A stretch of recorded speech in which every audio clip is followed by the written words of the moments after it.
Good evening everyone. मेरी last video में मैंने आपके साथ शेयर किया था classification of alcohol, phenol and ether. आज के वीडियो में मैं शेयर करूंगी structure of alcohol, phenol and ether. देखो बच्चों, स्ट्रक्चर ऑफ अल्कोहल। अल्कोहल में हमारे पास क्या होता है, एल्काइल ग्रुप के साथ OH ग्रुप अटैच है, ठीक है। इसमें कार्बन एंड ऑक्सीजन, ये दोनों एटम क्या होते हैं, जिस कार्बन के साथ OH ग्रुप अटैच्ड है, कार्बन और ऑक्सीजन दोनों ही sp3 हाइब्रिडाइज्ड होते हैं। तब इस ऑक्सीजन का, ये ऑक्सीजन है, इसके पास 4 हाइब्रिड ऑर्बिटल हो गए, 4 sp3 हाइब्रिड ऑर्बिटल हो गए। 1 sp3 हाइब्रिड ऑर्बिटल जो होता है ऑक्सीजन एटम का, वो कार्बन के 1 sp3 हाइब्रिड ऑर्बिटल से ओवरलैप करता है और sp3 सिग्मा बॉन्ड बन जाता है। इसकी बॉन्ड लेंथ क्या होती है, अगर हम मीथेनॉल की बात करें तो 142 पिकोमीटर।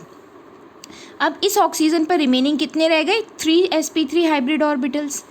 इसमें से 1 sp3 हाइब्रिड ऑर्बिटल हाइड्रोजन के 1s हाइब्रिड ऑर्बिटल से ओवरलैप करेगा और क्या बन जाएगा, देखो sp3s, ओवरलैपिंग होगी, सिग्मा बॉन्ड बन जाएगा।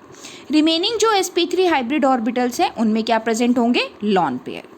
So this is the structure of alcohol group in the alcohols.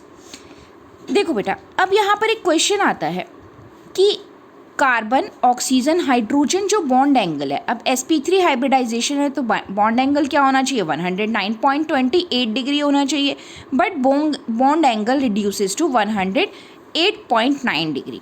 Reason क्या है, देखो लॉन पेयर रिपल्शन होगा, जिससे ये वाले sp3 ऑर्बिटल थोड़े से इधर आ जाएंगे। अब ये लॉन पेयर बॉन्ड पेयर के साथ रिपल होगा, तो जिससे ये बॉन्ड पेयर क्या होंगे, क्लोज आ जाएंगे और bond angle reduces to 108.9 degree. Next is structure of phenol. Phenol क्या है, C6H5OH। सेम देखो यहाँ पर बेटा, oxygen sp3 hybridised, but this carbon is sp2 hybridised. अब इस ऑक्सीजन के पास 4 sp3 हाइब्रिड ऑर्बिटल है, 1, 2, 3 एंड 4।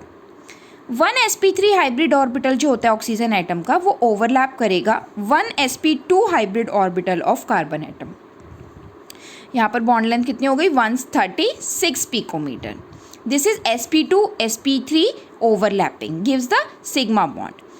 और another sp3 hybrid orbital overlap with the 1s hybrid orbital of hydrogen atom, इससे ये सिग्मा बॉन्ड बनेगा। This is sp3s overlapping. देखो OH में क्या है, जो OH है इसमें sp3 1s ओवरलैपिंग है और कार्बन ऑक्सीजन में sp2 sp3 ओवरलैपिंग है, दोनों से ही सिग्मा बॉन्ड बनेंगे। और रिमेनिंग जो 2 sp3 हाइब्रिड ऑर्बिटल है, इनमें क्या प्रेजेंट होगा, लॉन पेयर।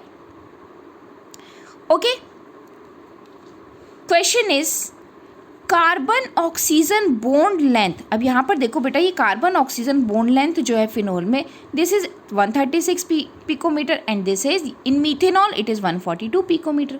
तो ये बॉन्ड लेंथ क्यों डिक्रीज हो गई यहाँ पर, ठीक है। इन phenol carbon oxygen bond length is less than that of the methanol. अब देखो रीज़न क्या है कि अगर हम फिनॉल की बात करें तो यहाँ पे क्या है, लॉन पेयर। ये लॉन पेयर इस डबल बॉन्ड के साथ कंजुगेशन में प्रेजेंट है, तो डबल बॉन्ड और लॉन पेयर कंजुगेशन में है तो ये इसके साथ क्या हो जाएंगे, रेजोनेंस करेंगे। Due to resonance this carbon oxygen जो बॉन्ड है इसमें कुछ डबल बॉन्ड आ जाएगा।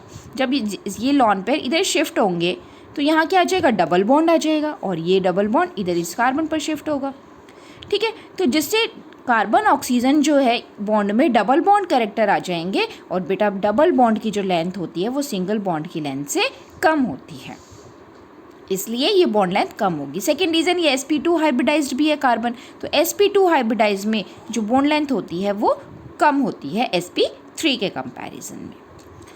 Okay, now next come to the ether. Structure of ether.